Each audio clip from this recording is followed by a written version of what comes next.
आदाब, मैं हूं इल्तिजा उस्मानी, हाजिर हूं हिंदुस्तान की सियासी, समाजी और इक़्तिसादी सूरत हाल पर ख़ास प्रोग्राम लेकर। ये है इंडिया। हमारी आज की पेशकश में बात cricket in India, past, present and future की। जी हाँ, आज क्रिकेट हमारे मुल्क में महज खेल नहीं बल्कि दुनिया के मंजरनामे पर उभरते न्यू इंडिया की एनर्जी की नुमाइंदगी कर रहा है। इसने आज ज़ात पात, मजहब, इलाकायत और अमीर गरीब की सारे हदें क्रॉस कर ली है और बेमिसाल इनकम का एक बेहतरीन जरिया बनकर उभरा है। एक मुल्क और एक कौम के तौर पर हमने आज़ादी के 70-72 वर्षों में जहाँ IT, इंफ्रास्ट्रक्चर, प्रोडक्शन और एनर्जी के शोबे में खातिर खा कामयाबी और तरक्की हासिल की है, वहीं क्रिकेट जैसे खेल के मैदान में भी बुलंद मुकाम हासिल कर लिया है। लिहाजा हमारे मुल्क की तरक्की के सफ़र में क्रिकेट जैसे खेल की आगे की मंजिल क्या हो सकती है, इस मौजू पर बात करने के लिए हमारे स्टूडियो में मौजूद हैं दो ख़ास मेहमान। टीम इंडिया के साबिक ऑलराउंडर और 1983 cricket world cup winning team के अहम मेंबर मदन लाल साहब और क्रिकेट के जाने माने सहाफ़ी हरपाल सिंह बेदी। आप दोनों मेहमानों का हमारे स्टूडियो में खैर मकदम है। मदन लाल जी, आपसे पहला सवाल है कि 1983 वर्ल्ड कप विनिंग टीम के आप मेंबर रहे हैं और जब से अभी तक क्रिकेट में क्या उतार चढ़ाव आप देख रहे हैं और टीम इंडिया का फ्यूचर कहाँ जाके? देखिए, अगर आप फ्यूचर की बात कर रहे हैं तो मैं समझता हूं कि भारतीय क्रिकेट टीम का फ्यूचर जो है बहुत ही बेहतरीन है। और जो जहां से हमने सफ़र शुरू किया था 1983 में, उसके बाद अगर आप देखें, आप एनालाइज करें कि हमारा जो क्रिकेट की जो ग्रोथ हुई है बहुत, एक जैसे आपने कहा ना IT, प्रोडक्शन, ये सब चीज़ों को ध्यान में रखते हुए हमारी क्रिकेट की भी वैसे ही एक ग्रोथ हुआ है। आज हम दुनिया में नंबर 1 माने जाते हैं, चाहे वनडे क्रिकेट हो, चाहे टेस्ट क्रिकेट हो, चाहे IPL का ब्रांड जो हमने बनाया, इतना बड़ा ब्रांड जो कि दुनिया देखती है भारत की तरफ। और फ्यूचर, आने वाला जो फ्यूचर है, मैं इसलिए अच्छा कह रहा हूँ क्योंकि हमारे जो यंगस्टर हैं, जो बच्चे हैं, जो पेरेंट्स बच्चों को कहते थे कि स्पोर्ट्स नहीं खेलना, क्रिकेट नहीं खेलनी, वो अब अपने बच्चों को क्रिकेट खेलने के लिए भेज रहे हैं। और उसके साथ साथ जो हमारा इंफ्रास्ट्रक्चर जो इम्प्रूव हुआ है, उसकी वजह से भी जो मैं समझता हूँ कि काफ़ी हमारी इम्प्रूवमेंट हुई है। स्ट्रक्चर में मैं बात कर रहा हूँ, हमारे ग्राउंड बड़े अच्छे हैं, हमारे जगह जगह पे हमारी क्रिकेट अकेडमीज खुल गई हैं, तो आपको सिखाने वाले भी बहुत हैं और बच्चे आते भी बहुत हैं। और उसके साथ साथ जो हमारा टैलेंट जो रिसर्च हो रहा है, मैं समझता हूँ कि वो बहुत ही बेहतरीन है। और मुझे बड़ी खुशी है कि आज हम वहाँ पे प्रोग्रेस इतनी ज़्यादा हमारे है कि आज हम नंबर 1 बने हुए हैं, टेस्ट क्रिकेट में भी, वनडे क्रिकेट में भी और 2020 क्रिकेट में। तो 2020 क्रिकेट तो एक ऐसा खेल है जिसमें कुछ पता नहीं लगता, फिर भी हम अच्छा ही प्रदर्शन कर रहे हैं उसमें भी। हरपाल जी, आप ये बताइए कि आप इस वक्त टीम इंडिया को कहाँ देख रहे हैं? नहीं, इसको जैसे मदन ने कहा, इसमें कोई डिफरेंस नहीं है। इसको डोमिनेटिंग टीम है हर तरफ से। देखिए, एक बड़ी इंटरेस्टिंग बात, डोमिनेटिंग परफॉर्मेंस के लिहाज से भी और पैसे के लिहाज से भी और आई बॉल के लिहाज से भी और पॉपुलैरिटी के लिहाज से भी। और इसमें कोई शर्माने की बात नहीं। मुझे समझ नहीं आती जब लोग कहते हैं कि BCCI डोमिनेट करता है, तो करना चाहिए। अगर आपका पैसा है, अगर आप कोई चीज़ चला रहे हैं, तो क्यों नहीं डोमिनेट करेंगे? मतलब अगर वर्ल्ड फुटबॉल को ब्राज़ील या अर्जेंटीना या जर्मनी या यूरोप डोमिनेट करता है, यूरोप, क्योंकि वो पैसा देते हैं, या अगर देखा जाए तो अगर वर्ल्ड फुटबॉल में EPL की भूमिका कितनी ज़बरदस्त है। हालांकि इंग्लैंड फुटबॉल में जीता नहीं है, मगर क्योंकि पैसा है, क्राउड देखने से, इसी लिहाज से जो क्रिकेट है इसको डोमिनेट कर रहा है इंडिया 2-3 वजहों से। एक तो पॉपुलेशन बैकअप है, दूसरा पैसा है, तीसरा परफॉर्मेंस है टीम की। और 83 के बाद तो आपने बिल्कुल चेंज देख लिया ना। जैसे अभी आप आपसे पहले बात कर रहे थे कि पहले एक आधी टीम आती थी, वो भी इतने नखरे होते थे उन टीमों के। कोई कहता था हमें दिल्ली नहीं जाना, पानी नहीं पीना, नहीं, पहले आते नहीं थे, अब जाते नहीं, मतलब जाते मतलब अब इधर से निकलते ही नहीं है। कमेंटेटर हैं, क्रिकेटर हैं तो बैठे ही हैं, मैनेजर हैं तो बैठे ही हैं, एकेडमी भी खोलना चाहते हैं, यहीं पर रहना चाहते हैं। तो ये एक इंडिया का एक पावर जो है असर्ट करने वाला एक पॉजिटिव फैक्टर है। इसमें शर्माने की बात नहीं। बार बार कहा जाता है, बार बार हमें साहब BCCI ये करिए, क्यों ना करे भाई? अगर आपके पास पैसा है, आपके पास इन्फ्लुएंस है, तो आपको करना है। ये जब हमारे पास नहीं था, इंग्लैंड वाले करते थे। इसमें कोई तो MCC का हम भागते थे, इसमें उसको तो हमने कभी नहीं जोड़ा। जब वेस्ट इंडीज़, देखिए एक बार है, वेस्ट इंडीज़ जब आती थी तो पैसे मांगती थी। एक बार तो ऐसा प्रॉब्लम हो गई कि उन्होंने इतना पैसा मांगा कि हमारे पास फॉरेन एक्सचेंज नहीं था, ये मिसिस गांधी के ज़माने में था, तो मोरारजी देसाई हमारे फाइनेंस मिनिस्टर, तो उन्होंने कहा जी इतने पैसे नहीं है, तो Mrs Gandhi had to intervene कि भाई ये पैसा दीजिए, इतनी क्रिकेट पॉपुलर थी। एक और चीज़ मैं बता दूं आपको, क्रिकेट शुरू से पॉपुलर रही है, इस गलतफहमी में नहीं रहना चाहिए। आप अगर 47 ऑनवर्ड देखेंगे, जब भी इंडिया ने कोई मैच जीता, फ्रंट पेज, फ्रंट न्यूज़, पहली न्यूज़ होती थी इंडिया की, आपके हर जो क्रिकेटर से। और इंटरेस्टिंगली जितने मैच हम हारे, जितने हारने वाले क्रिकेटर ने भी इतनी बड़ी बड़ी किताबें लिखी हैं, किसी और जगह नहीं हुआ कि अगर प्लेयर हारा हुआ और उसने किताबें लिखी हैं। आप लाला अमरनाथ से लेके मुश्ताक अली, विजय हजारे, मर्चेंट, जितने भी नाम लें, उन्होंने ज़्यादा मैच नहीं जीते थे, मगर वो एक ऐसी पर्सनैलिटी डेवलप हुई थी, तो क्रिकेट पॉपुलर थी।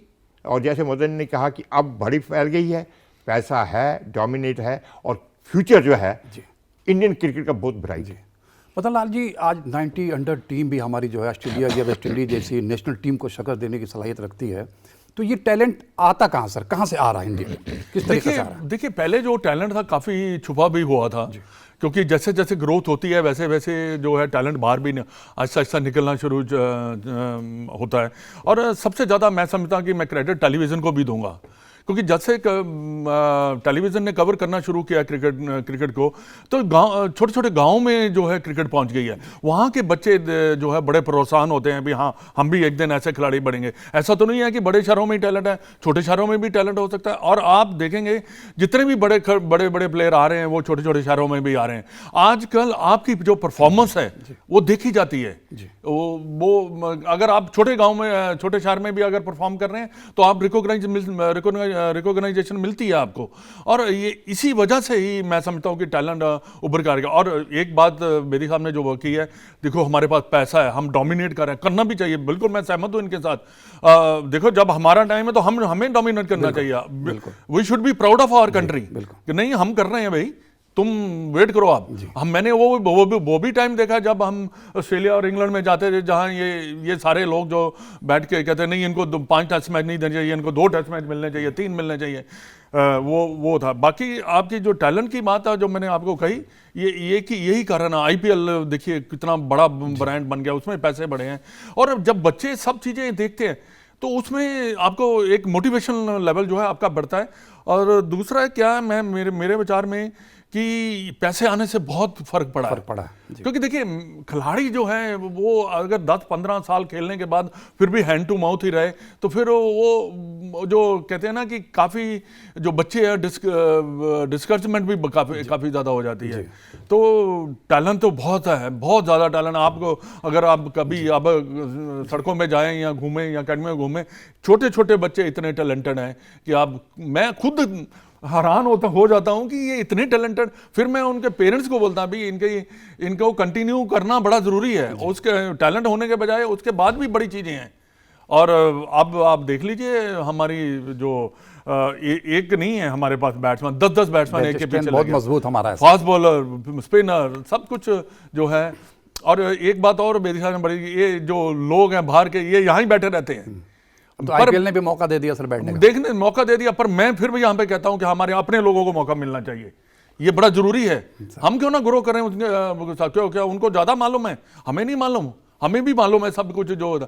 पर हाँ ये है कि आपको उनको भी मौका, हमें भी मौका मिलना चाहिए। सब हमारे जो इंडियन कोचेज हैं या जो भी फिजियोथेरेपिस्ट हैं या ट्रेनर्स हैं या जो भी चीज़ें इनके साथ एनालिसिस जो करते हैं वो है, हमारे अपने लोगों को मिलना चाहिए मौका। हाँ बट जो हमारे लोगों को ये रहना चाहिए कि नहीं मैंने परफॉर्मेंस देनी है।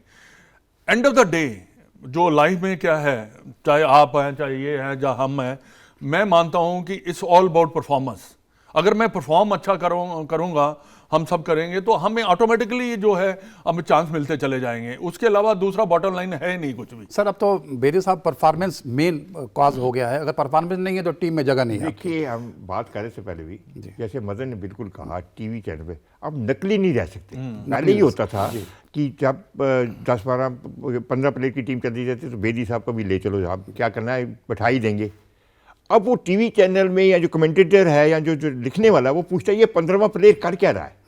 अगर ये ज़रूरी नहीं कि 11 प्लेयर हमेशा किसी फॉर्म नहीं चलती, टॉप प्लेयर की भी, तो कहते भाई इसकी नहीं चली, इसको बिठाओ। पहले वो जो नकली थे वो छुप जाते थे, अब नहीं छुपते। छुप नहीं सकते। तो आपको वो टीवी का या जो मीडिया का जो ओपननेस हुआ उसने ऐसा कर दिया कि आपको परफॉर्म करना ही करना है। मतलब टैलेंट है तो छुप नहीं सकता, वो आएगा ही सामने। टैलेंट आएगा, देखिए टैलेंट आएगा आपके साथ। एक और इंडियन जो डियास्पोरा है उसने बड़ा हेल्प किया है, जो बाहर के इंडियन। मैं आपको छोटा सा एग्जांपल देता हूँ।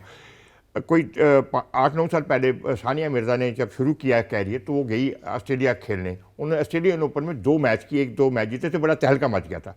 जब वापसी पे आए तो उन्होंने दुबई में खेला, दुबई ओपन था, तो दुबई में सेंट्रल कोर्ट में उनको खिलाया गया। तो सेरेना विलियम ने ऑब्जेक्ट किया, क्योंकि सेंट्रल कोर्ट में उसी को मिलता है जो टॉप प्लेयर हो, जिन्होंने जीते हों टूर्नामेंट। सानिया ने तो कोई टूर्नामेंट नहीं जीता था, तो उन बाकी प्लेयरों ने ऑब्जेक्ट किया कि इनको क्यों दिया भाई सेंट्रल कोर्ट, हमें दूसरे साइड कोर्ट में खिला रहा है। उन्होंने कहा जी इसकी वजह से तो सारा सेंट्रल कोर्ट भरा है जी, ये ऑन रिकॉर्ड। तो जब आप परफॉर्म करेंगे, आपको बाहर के लोग भी जो इंडियंस हैं देखने जाते हैं। क्रिकेट टीम की सबसे बड़ी एडवांटेज क्या है, इसको बाहर का जो एनआरआई है वो बैक करता है, वो खुश होते हैं कि हमारी टीम आई है। और इंडिया का एक बड़ी इंटरेस्टिंग चीज़ है, जब बाहर की इंडियन टीम जाती है, मैंने कई बार देखा है, जब वर्ल्ड कप में देखें फ़र्क क्या है इंडिया का या हम किसी और देश के साथ अपने पड़ोसी देखें, हमारा डाइवर्सिटी नज़र आती है। आपको गाने सुनाई पड़ते हैं, आपको तिरंगा झंडा सुनाई पड़ता है, आपको हर किस्म के लोग, हर किस्म। अगर आपने इस वर्ल्ड कप में देखा होगा तो आपको पता चलेगा कि मेमन अलग हैं, सरदार अलग हैं, वो एक पूरा डाइवर्सिटी जो है वो स्टेडियम में आपको लंदन इंग्लैंड के स्टेडियम में नजर आता था। ये चीज़ें, ये जो हमारे पास चीज़ ये है, जो गिफ्ट है जी, ये डाइवर्सिटी जो है, ये और किसी मुल्क में नहीं है। और फिर आप जब वो जनगण मन बजता है, हमने तो ओलंपिक भी कवर किया, तो आपके रोंगटे खड़े हो जाते हैं। तो ये नहीं कि सडनली आपको, ये नहीं कि आप तो देशभक्त बन जाए। There you want the India to do well. आप कितने भी, हमें जर्नलिस्टों ने कहा जाता है कि आप बीच में ना बोलें, जर्नलिस्टों को बोला जाता है कि साहब आप तो इम्पार्शल हैं, जो टीम अच्छा करती है। मगर अगर आपकी टीम बुरा कर दे तो जितनी गालियां जर्नलिस्ट देते हैं, इसलिए नहीं हम सोचते हैं कि मदनलाल ने क्यों नहीं अच्छा किया। ये सडनली यू रियलाइज कि यार अच्छा मुझे लेना देना कुछ नहीं है Madanlal, I may not be knowing him, मगर वहाँ पर मैं सोचता कि यार ये तो अपना आदमी है, इसने करना। ये जो आपको वो आ जाता है जज्बा, ये स्पोर्ट्स ने जज्बा पैदा किया है और क्रिकेट ने इसको ज़्यादा दिया है, क्योंकि बाकी स्पोर्ट्स में हम अब इतना नहीं है। और एक छोटी सी बात बताऊँ, क्रिकेट का एक बड़ा फायदा हुआ जब 83 में मदनलाल एंड कंपनी जीते किस्मत वाले से। हर आदमी ने ड्राइंग रूम में देखा मैच, जी टीवी था। 75 में जब हम वर्ल्ड कप हॉकी जीते, टीवी नहीं था, दैट वाज डिफरेंट। हमने 75 वर्ल्ड कप हॉकी जीतना बड़ा मायने रखता था, मगर उसको टीवी था ही नहीं। जसदेव सिंह थे। सर एक बात और है, देखिए जो क्रिटिसिज्म की बात कर रहे हैं ये होना चाहिए, नहीं क्रिटिसिज्म जज्बे के साथ, क्रिटिसिज्म दूसरा है नहीं। ये जो क्रिटिसिज्म होता है ये आपका, मैं वो कहना चाहूँ, उसको आता है यार कि कर कुछ कर, हालांकि it is not my duty as a journalist, I will have to say कि ये टीम नहीं अच्छी खेली, नहीं खेली, मगर उसको तब भूल जाते हो। वो इसे पॉजिटिव है कि आप अपने को इंडियन समझते हो। बिल्कुल जो इन्होंने कहा इंडियन समझते हैं, क्योंकि देखिए जो कोई मेरे बारे में लिख रहा है वो इंडियन में लिख रहा है, वो पॉजिटिव। रॉजर फेडरर जो इतने बड़े टेनिस के प्लेयर है नंबर 1, उन्होंने एक बार कहा कि जब मैं क्रिटिसिज्म होता है ये मेरे अपने चाहने वाले लोग हैं, मेरे को बता रहे हैं भी आपकी गलती क्या है, तो मैं उसको कैसे इम्प्रूव करूं। और देखिए टैलेंट की बात है, एक और मैं साथ जोड़ना चाहूंगा। देखिए अपार्ट फ्रॉम इतनी पॉलिटिक्स है एसोसिएशंस में, बीसीसीआई में नहीं है, बिल्कुल नहीं। बीसीसीआई इज द हेड, वो they are one of the best body in the world. But जो एसोसिएशन में हमारी पॉलिटिक्स है, चाहे दिल्ली हो चाहे जितने भी हमारे स्टेट लेवल है, apart from that politics still we are getting a lot of best player in Delhi. If you talk about, आपने रिसेंटली देखा होगा, आपने हंगामा दुनिया ने देखा। देखिए अपार्ट फ्रॉम दैट दिल्ली का कैप्टन, दिल्ली का शिखर धवन, दिल्ली का ऋषभ पंत, टैलेंट नहीं रोक सकता आप, टैलेंट नहीं रोक सकता। अपार्ट फ्रॉम मैं कहना mismanagement, still we are have a lot of talent. अगर हमारी मैनेजमेंट अगर अच्छी हो जाए, स्टेट लेवल की मैं बात कर रहा हूँ जहां सबसे ज्यादा बड़ा गंदा है, वो साफ होना बड़ा जरूरी है। बीसीसीआई बिल्कुल टॉप क्लास है, पर उसमें क्या है कि जब आप ऑर्गेनाइज अच्छा करेंगे, फैसिलिटीज ज्यादा अच्छी होंगी, आप किसी पॉलिटिक्स में चक्रों में नहीं पड़ेंगे, तो आपका टैलेंट तो उभरता चलता ही चला जाएगा, आपको किसी चीज की कमी नहीं होगी। बी ऑनेस्ट एंड आपके में वो होना चाहिए कि मैं ये जो काम कर रहा हूँ मैं ऑनेस्टली कर रहा हूँ, मैंने किसी बच्चे खिलाड़ी जो डिजर्व करते हैं उसको खिलाना, ठीक है 19-20 होता है, आपको मैंने सेलेक्ट कर लिया, ये दोनों आपके बराबर पे हैं, मैंने आपको सेलेक्ट कर लिया, इसका मतलब ये पॉलिटिक्स नहीं है, ये इसका मतलब है कि ठीक है इसको चांस दिया गया, हो सकता है कि प्लस पॉइंट हो इनमें, तो ये सब चीजों को देखना पड़ता है। इंटरेस्टिंग बात जो है क्रिकेट के बारे में कि हर तीसरा, ये कोई ब्रेकिंग न्यूज नहीं है मगर लोग बना, हर तीसरा वर्ल्ड कप जो है इंडिया में होगा। जी अब क्यों होगा? क्योंकि उन्होंने बड़ा कोशिश कर ली, उन्होंने कहा था नहीं होगा, कई बार ड्रामे करे उन्होंने, वेस्ट इंडीज में करके देख लिया, साउथ अफ्रीका में करके देख लिया। अब तो सर हिंदुस्तान के बगैर कोई मैच ही नहीं, नहीं, टूर्नामेंट अभी ही तो हो फोर सकता, नेशन की बात हो ही कर नहीं रहे हैं, सकता फोर सर। नेशन की क्रिकेट बात कर छोड़िए, हॉकी नहीं चल सकती, चौथा वर्ल्ड कप हो रहा है, तीन वर्ल्ड कप पिछले 15-20 साल में, अब फिर नेक्स्ट वर्ल्ड कप भी इंडिया में होगा। सर आप मैं थोड़ा पीछे चलता हूँ सर, 1983 में वो कौन सा जोश जज्बा था जिसने सर, जिसकी वजह से आप लोग वर्ल्ड कप की ट्रॉफी हाथों में उठाए, और जो क्या चैलेंजेस थे उस वक्त आपके सामने? देखिए चैलेंज देखिए क्या था कि देखो मैं पास की अगर आप बात करें तो जब हम पहली दफ़ा वर्ल्ड कप खेलने गए तो हमारे पास कुछ भी नहीं था, ना ही हमने वनडे क्रिकेट खेली हुई थी, और उसके साथ साथ मैं जो पहला टूर भी इंग्लैंड में किया था, मैं आपको बताना चाहता हूँ कि कैसे कैसे हमारी ग्रोथ हुई है कि हम लॉर्ड्स में प्रैक्टिस कर रहे हैं और गेंद हमारे पास इंडियन है। ये वो गेंद ऐसा गेंद जब हम गेंद करें वो इधर से इसे ऐसे जाए, इतना ज्यादा स्विंग हो, वो तो उसमें तो शाइन लैकर लगा हुआ है, तो शाइन इंग्लिश बॉल नहीं थे हमारे पास, तो वो वहां पे प्रैक्टिस क्या करना। फिर उसके बाद 75 में कुछ नहीं, हमने एक आधा मैच जीता, वो भी कीनिया के साथ, कीनिया के साथ। और उसके बाद भी जो 79 में तो मैं खेला नहीं, मैं 83 में बाद में खेला। 79 में भी हमारा बुरा हाल था, हमने कोई ऐसा कोई करिश्मा नहीं कर दिखाया, एक आधा मैच जीता है हमने उसमें भी। पर 83 में हुआ क्या कि हमने बाय द टाइम हमने क्रिकेट खेलना शुरू कर दी थी, वनडे क्रिकेट खेलना शुरू कर दी थी, पर उसके साथ साथ हमें थोड़ा सा एक्सपीरियंस भी हो चुका हुआ था। और सबसे ज़्यादा हमें एडवांटेज क्या हुआ कि हमने वेस्ट इंडीज़ को वेस्ट इंडीज़ में हराया था। 82 में हमें टूर पे गए थे, तो उसमें वनडे क्रिकेट हमने उनको हराया, और वेस्ट इंडीज़ जैसी टीम को हराना, एक मैच में भी हराना बहुत बड़ी बात है। उसके बाद जो पटाई होती थी हमारी वो अलग बात है, उसके बाद तो बात छोड़ दो। तो ये पता क्या था कि हमारे ऊपर कोई प्रेशर नहीं था, हमें खोने पता के लिए था कुछ कि नहीं था हमारे पास, खोने के लिए कुछ नहीं, खोने के लिए कुछ नहीं था, पाने के लिए। क्योंकि हमारी जब टीम जाती है, जब ऐसे माहौल में जब 83 में गई, तो हम हर इंडिविजुअल, जैसे हम इंडिविजुअल सारे हैं, नहीं यार हमने अच्छा प्रदर्शन किया, क्योंकि आप कंटिन्यू करना चाहते हैं, इंडिया के खेलना चाहते हैं कंटिन्यू, तो उसमें ये एडवांटेज जरूर था कि नहीं हमने परफॉर्म करना है। तो जब शुरुआत में मैच बाय मैच जब हम चलते चले गए, मगर वो एक मैच उनका वो तो बता दीजिए, जिम्बाब्वे का जो जिसमें कपिल देव ने 175 बनाए थे, मेरे ख्याल वो टर्निंग पॉइंट था। टर्निंग पॉइंट, बिल्कुल कोई शक नहीं है, इतनी बड़ी इनिंग किसी ने खेली नहीं आज तक, क्योंकि मैंने भी उसके साथ बैटिंग की, किरमानी ने की, सब बाकी ने, और वो एक मैं समझता हूँ कि कपिल देव के वो दिन जैसे होता है ना कि आपका, कपिल देव माने तो जाते ही थे कि is a good hitter of the ball, पर वो उन्होंने जब उस दिन इनिंग खेली, मैं क्या आज तक दुनिया में याद करते हैं, पर उस दिन टेलीविजन नहीं था,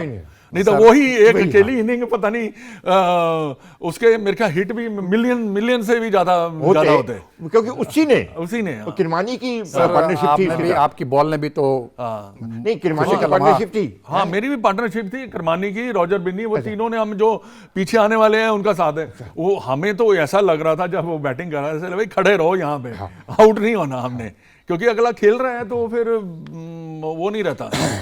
सर माजी से निकल के फिर आज के दौर में आ रहे हैं, तो मतलब क्या हम ये मान लें कि भारतीय क्रिकेट जो है विश्व गुरु बन चुका है? बिल्कुल बन चुका है, और मैं आपको बताना चाहता हूं कि आने वाले समय में क्रिकेट बाकी गेम में भी another 10 years time we will be the one of the biggest industry in the world.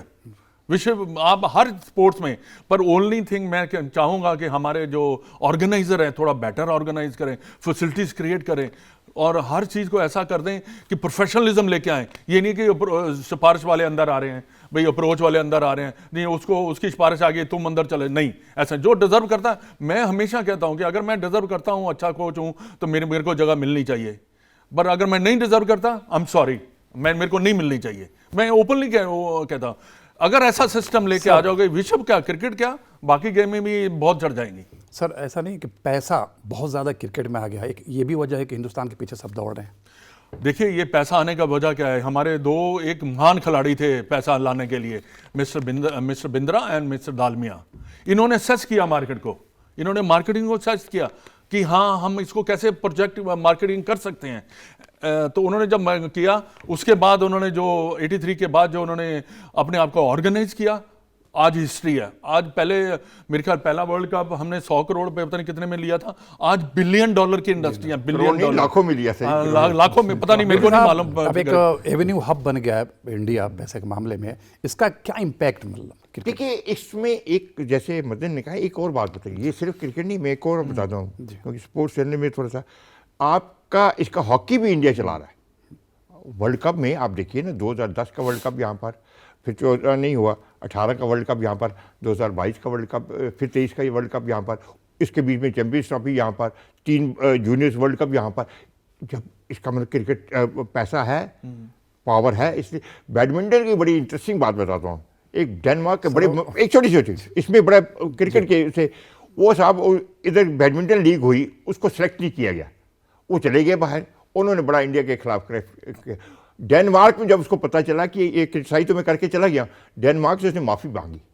उन्होंने कहा साहब गलती होगी, मैंने नहीं करना चाहिए था, इंडिया एक महान कंट्री। तो जैसे हब कहा ना आपने, जैसे मदन ने कहा, एकेडमी का क्या रोल है क्रिकेट के, मतलब बड़ा बहुत बड़ा रोल है। देखिए हम बच्चों को सिखाते हैं, मेरे जैसा खिलाड़ी, इंटरनेशनल खिलाड़ी है, मैं इतने साल खेला हूँ, अब मैं बच्चों को सिखाता हूँ, छोटे छोटे बच्चों को सिखाता हूँ।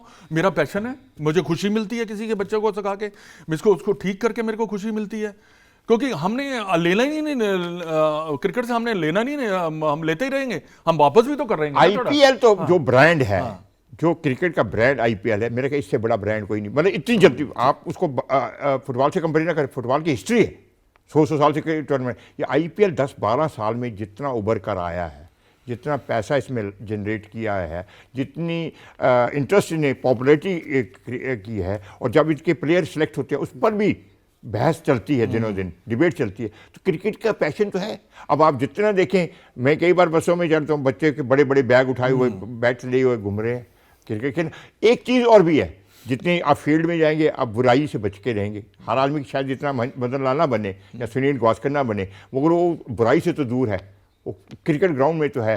वो पहला है वो कहना कि पढ़े हुए लिखोगे तो हो गए नवाब। अब यह है कि खेलोगे तो नवाब बनोगे, कि at least you are away from the drugs और जो बुरी बातें हैं। सर मदन लाल साहब, जो ये रेवेन्यू का जो इम्पैक्ट है, आने वाली नौजवान नस्लों पर उसका क्या असरात मरतब हो रहे हैं, मतलब क्या असर पड़ेगा उसमें? मैं तो इसको बड़े पॉजिटिवली देखता हूँ जी।